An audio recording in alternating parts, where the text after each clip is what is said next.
রমজান মাস আসার পরে রমজানের বরকতে আল্লাহ তাআলা কি করেন, একটা নফল আদায় করলে নফলটাকে তার সওয়াবটাকে বাড়াইতে বাড়াইতে বাড়াইতে বাড়াইতে একটা ফরজের সমান সওয়াব দেয়া দেয়।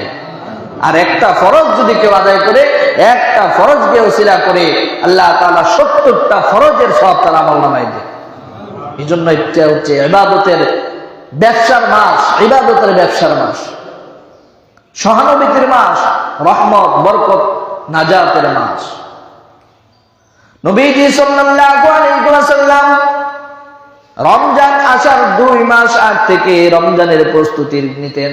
সাহাবায়ে কেরাম কেউ প্রস্তুতি নেওয়ার জন্য বলতেন, আর বলতেন সাহাবায়ে কেরাম তোমরা রমজান আসার আগ থেকে রমজানের প্রস্তুতি নিয়ে নিবা, রমজান আসার পরে যেন তোমরা রমজান মাসে মনোযোগ সহকারে বেশি বেশি ইবাদত করতে পারো।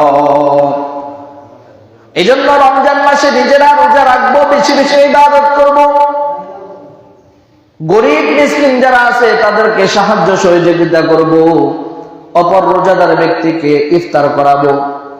আল্লাহর নবী বিশ্ব নবী রাহমাতুল লিল আলামিন বলেন, আমার কোন উম্মত যদি কোন রোজাদারকে পেট ভরে ইফতার খাওয়ায়, আল্লাহ রাব্বুল আলামিন তাকে ইফতার করানোর বদৌলতে একজন পরিপূর্ণ রোজাদারের সওয়াব তার আমলনামায় দিয়ে দেয়। অনেকেই ভাবতে পারে রোজাদার ব্যক্তিকে ইফতার করানোর পরে ইফতার করানোওয়ালাকে যদি সওয়াব দেয়া দেয় তাহলে মনে হয় রোজাদার ব্যক্তির সওয়াবের ভিতরে কোনো কমতি হবে। না না, আপনি যদি একজন রোজাদার ব্যক্তিকে পেট ভরে ইফতার করান তাহলে আপনাকে যে সওয়াবটা দেওয়া হবে এটা আপনার জন্য এক্সট্রা দেওয়া হবে। আপনাকে সওয়াব দেওয়ার কারণে যাকে ইফতার করাইছেন তার সওয়াবের ভিতরে কোনো কমতি করা হবে না। এজন্য সাহাবায়ে কেরামের ভিতরে এই আমলগুলো ছিল। তারা নিজে না খেয়ে অপর ভাইকে খাওয়ানোর জন্য ফিকির করতেন, নিজে খাইতেন আবার অপর ভাইয়ের খবর নিতেন, তার প্রতিবেশীর ভিতরে কেউ গরিব আছে কিনা, না খেয়ে থাকে কিনা, অনাহারে থাকে কিনা, এই খোঁজ খবর সাহাবায়ে কেরাম নিতেন।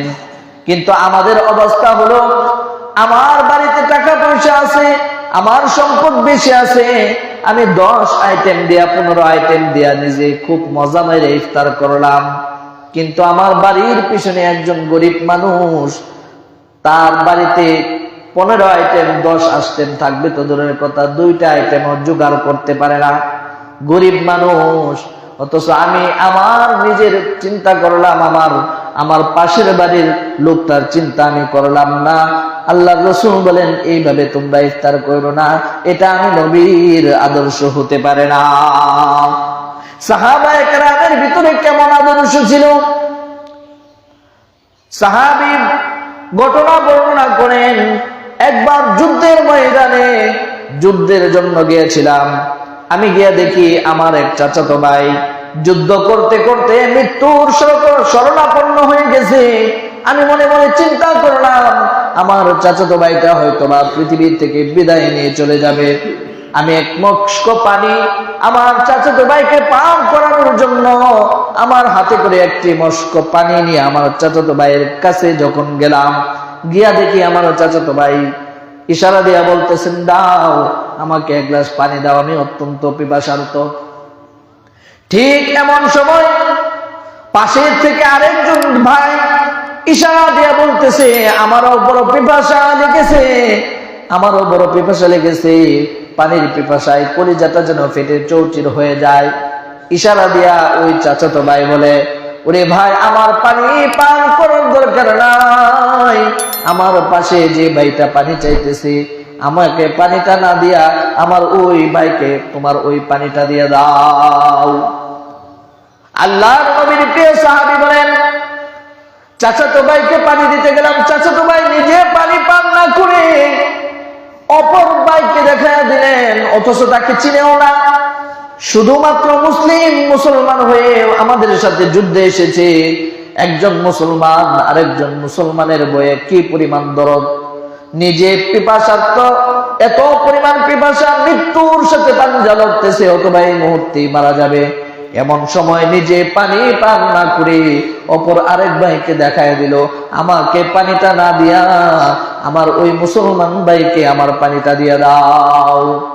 আল্লাহর নবীর সাহাবী বলেন, ওই সাহাবীর কাছে যখন পানিটা নিয়ে গেলাম, গিয়ে দেখি ওই সাহাবীটাও যখন পানিটা পান করবে, মুখের কাছে যখন নিছে, সাথে দেখে আরেকটা সাহাবী তার কাছে ইশারায় পানি চাইতেছে, আমাকে একটু পানি দাও, পান করাও। ওই সাহাবীটাও নিজে পানিটা পান না করে আমার হাতে পানিটা দিয়া তার দিকে ইশারা করে দিলেন, যাও যাও আমার ওই ভাইকে পানিটা পান করাইয়া দাও।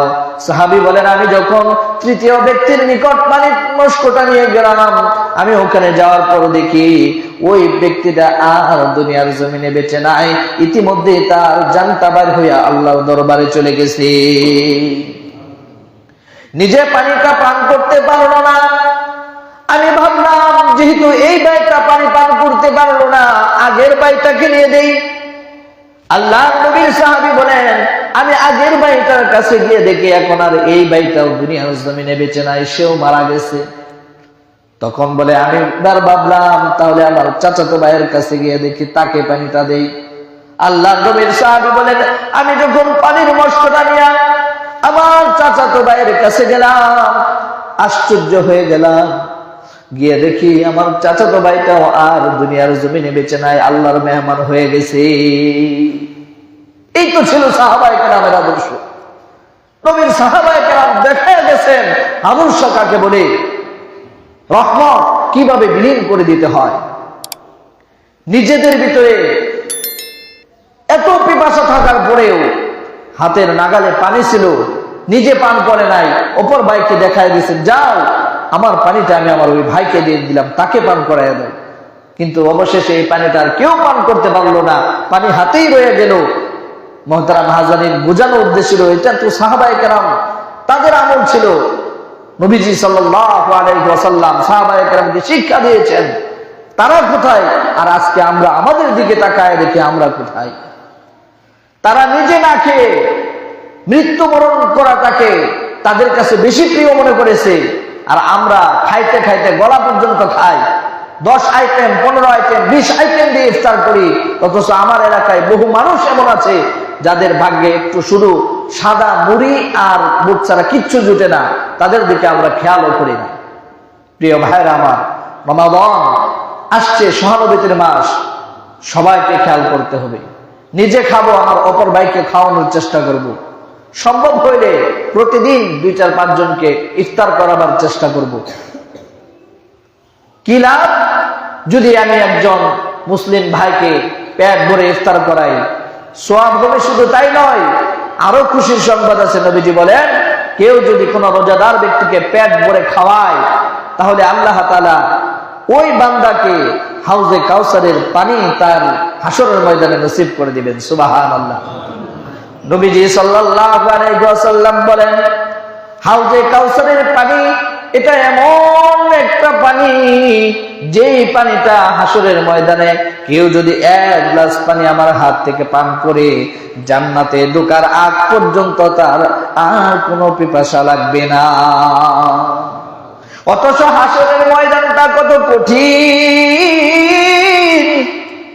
সূর্যটা থাকবে মাথার আধা উপরে, সূর্যের তাপের গরমে মানুষের মাথার মগজগুলো বাতের বলকের মতো, বাতের মারের মতো বোতলাইতে থাকবে, বলক বাড়তে থাকবে।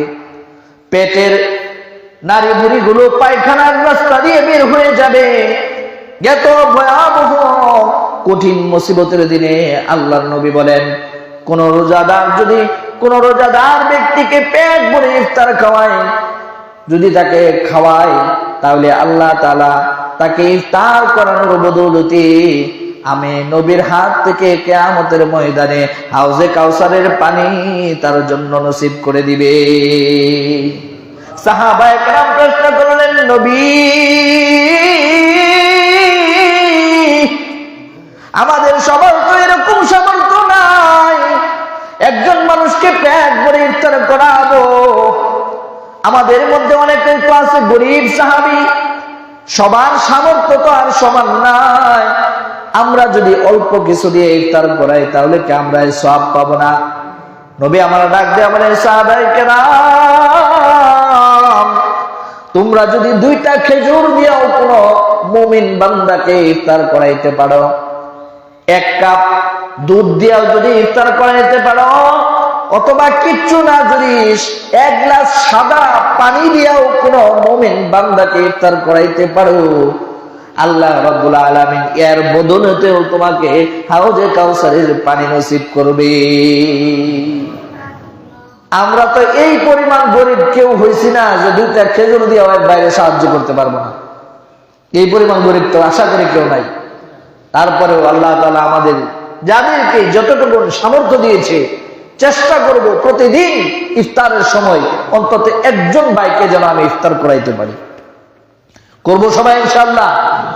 সম্পদ, ধন সম্পদ আল্লাহর দেওয়া, আল্লাহ দিছে, ধন দিছে, পরীক্ষা করতেছে, কায়রা নিতে বেশিক্ষণ তো লাগবে না। মানুষকে সেবা করব, যে সম্পদ আল্লাহ তাআলা আমাকে দিয়েছে এই সম্পদ দিয়ে মসজিদ মাদ্রাসার খেদমত করব, আলেম ওলামাদেরকে সাহায্য সহযোগিতা করব, গরিব মিসকিনদেরকে সাহায্য সহযোগিতা করব, সহযোগিতার হাত বাড়ায় দেব। আমার দান সম্পদের মধ্যে, ধন সম্পদের মধ্যে আরো বরকত যিনি বাড়িয়ে দিবেন তিনি কি? আর জোরে বলেন কে? আল্লাহ। আপনি আল্লাহর রাস্তায় খরচ করবেন, এই রমাদানে আপনি 10 টাকা দিবেন, আপনাকে আল্লাহ তাআলা দুনিয়াতেই এর 10 গুণ কমপক্ষে দিবে। এটা তো সব সময়ের জন্য, রমজানের উছিলায় আল্লাহ তাআলা আরো 70 গুণ কমপক্ষে আপনাকে বাড়াই দিবে। সুবহানাল্লাহ। আল্লাহ তাআলা আমাদের এই রমজানকে কদর জানি করার তৌফিক দান করুক। 30টা রোজা আল্লাহ তাআলা আমাদের সবাইকে রাখার তৌফিক দান করুক। 30টা রোজা সবাই রাখবেন। প্রত্যেক দিন তারাবির নামাজগুলো মসজিদে এসে পড়বেন। এখানে তারাবির নামাজ হয় না? সূরা তারাবি না খতমে তারাবি? সূরা তারাবি হয়। তারাবিগুলো পড়বেন, 20 রাকাত পড়বেন, কম পড়বেন না। কষ্ট করে হলেও, ধীরে ধীরে হলেও সূরা তারাবি, তারপরে ধীরে ধীরে আস্তে আস্তে হলেও 20 রাকাত তারাবির নামাজ পড়বেন। অনেক সওয়াব। কিয়ামতের ময়দানে একটা নেকির জন্য আপনি আটকে যাবেন, একটা নেকির জন্য। আমাদের নেকি দরকার আছে না নাই? আছে। এই রমজান পাওয়ার জন্য মানুষ কত কান্নাকাটি করেছে। স্বয়ং নবীজি 2 মাস আগে থেকে রমজানের জন্য দোয়া করতেন আল্লাহর কাছে। এই রমজান আমরা পেয়েছি। আপনি তাকায় দেখেন আপনার সমাজে অনেক মানুষ আছে যারা গত রমজানে ছিল, এই রমজান পায় নাই, দুনিয়া থেকে চলে গেছে। আপনি আমি যে আমার জীবনে আগামী রমজান পাবো এর কোনো গ্যারান্টি আছে? কোনো গ্যারান্টি নাই। হতে পারে আপনার আমার জন্য এটা জীবনের শেষ রমজান। এই রমজানকে আল্লাহ রাসূল বলেন, মারাত্মক একটা কথা বলেছেন, রমজান এমন একটা মাস, এ মাসে মানুষ চাইলে সে এমন পুত পবিত্র হতে পারে, এমন নিষ্পাপ হতে পারে। রমজানের মাধ্যমে একটা বান্দা মায়ের কুল থেকে একটা সন্তান পৃথিবীতে আসলে যেমন নিষ্পাপ হয়, রমাদানকে পরিপূর্ণভাবে কাজে লাগাইতে পারলে একটা মানুষ ওই রকম নিষ্পাপ হয়ে যায়।